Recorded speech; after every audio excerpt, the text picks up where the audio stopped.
This episode of PhoneBuff is brought to you by Carbonite. Start your free trial at carbonite.com with offer code PhoneBuff and get 2 bonus months if you decide to buy.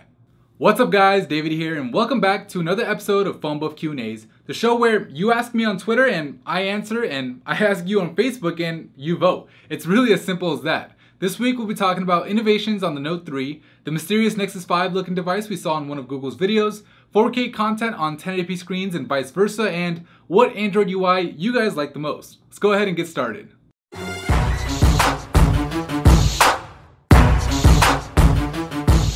Myron asks, what feature on the Note 3 would you consider the most innovative? That's a good question. There are a bunch of things you could consider to be innovative on the Note 3, like its inspired design with its stitched backing and paper resembling sides, the fact that Samsung was able to fit in a larger 5.7-inch Full HD screen without making the device any bigger than the Note 2, the ever-evolving S Pen which just keeps on getting more and more features and, dare I say, more practical, and the fact that the Note 3 comes with a whopping 3GB of RAM. But out of any of the things I just mentioned, I would have to say that the 3GB RAM is probably the most innovative because the Note 3 is the very first smartphone to have that amount, and I think having 3GB RAM is going to make the multitasking experience, which is already good on the Galaxy S4 and the Galaxy Note 2, just downright amazing on the Galaxy Note 3.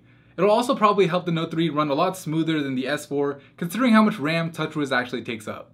Bernardo asks, what is your opinion on the mystery device's looks, be it the Nexus 5 or not? Okay, so this question from Bernardo was a response to the picture I tweeted of the alleged Nexus 5 that was seen in Google's KitKat Android statue unveiling. The mysterious phone showed up at about 38 seconds into the video where a Google employee was holding it, taking a picture of the Android 4.4 mascot. What makes me think it was the Nexus 5 is, for one, it said Nexus on the back and clearly it wasn't the Nexus 4, nor was it the Nexus 7. 2, it showed up in one of Google's very own videos. And 3, Google went on to later pull down the video from YouTube, which to me makes it look like they accidentally put the phone in the video. Now, it could just be a prototype, but if the Nexus 5 does come out looking like the phone we saw in the video, I think I'd like it, honestly. I mean, the Nexus branding is spelled across vertically on the phone, just like it is on the Nexus 7. Judging from the size of the thing, it looks like it'll house a 5-inch or so display, and that matte black look on the back cover is something that I personally just really like. In fact, that's how I customized my Moto X here, so yeah, I like the way it looks, and I think it probably was the Nexus 5 we saw in that video, and I guess we'll find out for sure in a couple of months. Miranda asks, I was wondering about 4K. Would I notice the difference between watching 4K videos on a 1080p screen or watching 1080p videos on a 4K screen?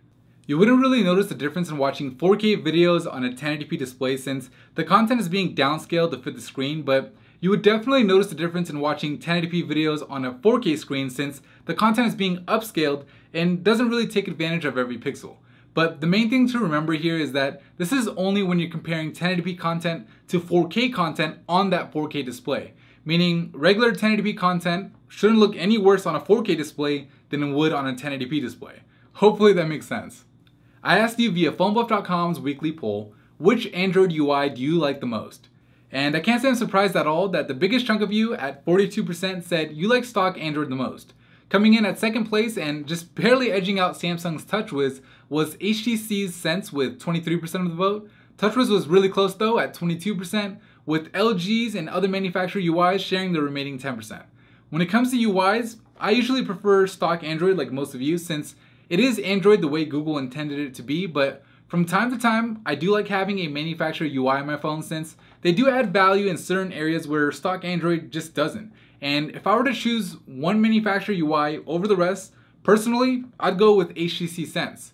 Sense 5 just runs buttery smooth, which isn't something you could say about all manufacturer UIs, and it adds a level of customization to the phone like the HTC One that stock Android can't really match, and I actually really like the look of it. So those are my reasons why I like Sense. Why do you like the UI you voted for? Let me know down in the comments below. Alright, that's it for me and this week's episode of PhoneBuff Q&As. If you liked it, please give it a thumbs up. It always helps out. Follow us on Facebook and Twitter so next time you can be part of the show, and be sure to subscribe to the channel if you haven't already so I can see you guys in the very next video. Thank you for watching.